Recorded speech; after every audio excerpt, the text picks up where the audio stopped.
Imagine this for a second. You walk into a store, glance at the shelf, and without even thinking, your hand goes straight for the same brand you always buy. You don't compare. You don't hesitate. You just pick it instantly. But here's the twist. Even when there's a cheaper option or a better rated alternative right beside it, you still choose the familiar one.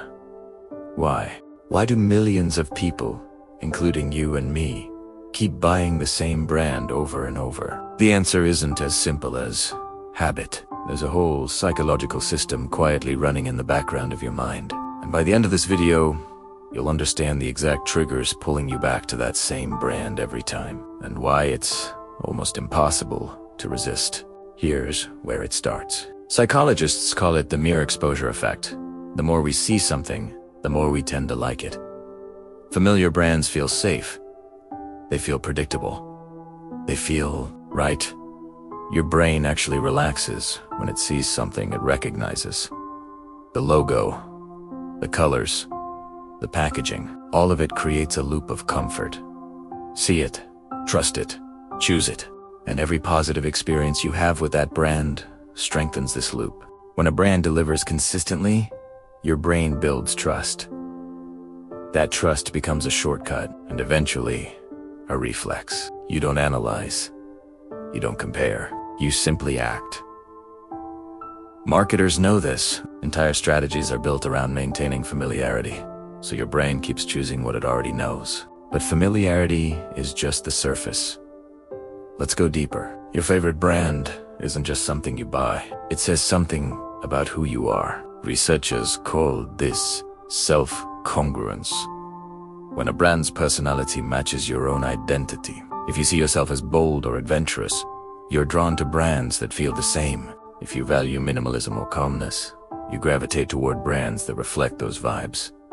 And once you feel that match, your loyalty becomes emotional. This is why people defend certain brands like they're defending themselves. It's not just about the product. It's about identity. There's also the power of belonging. Some brands create communities, little tribes where you feel like you are part of something bigger. Apple users, coffee loyalists, sneaker cultures. And when you join a tribe, switching brands doesn't just feel like a different choice. It feels like losing a part of your group. Now this part is wild.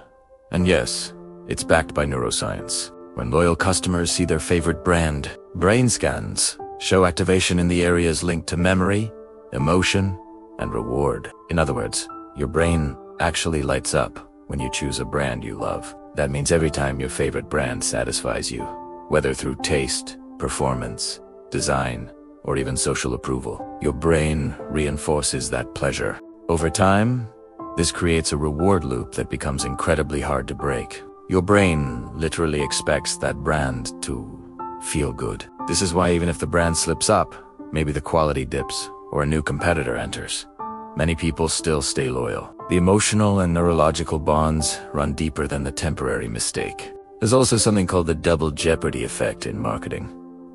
Big brands don't just attract more buyers, they also have more loyal buyers. Not because they're always better, but because they're more familiar and more trusted. So what does all this mean? It means your brand choices aren't random. They're shaped by psychology, by familiarity, emotion, identity, reward, and habit. Brands don't just want customers.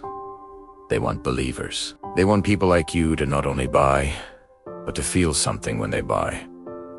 And look, that isn't necessarily bad. Loyalty can be convenient, comforting, even meaningful. But knowing why you're loyal gives you power. Next time you reach for the same brand, pause for just a second and ask yourself, am I choosing this because it's best, or because my brain has been trained to return to it? Awareness doesn't break the loyalty, but it does put you back in control. If this opened your eyes to your own buying habits, tell me in the comments. Which brand are you most loyal to, and why? Hit that like button, subscribe, and tap the bell so you don't miss more psychology breakdowns just like this one.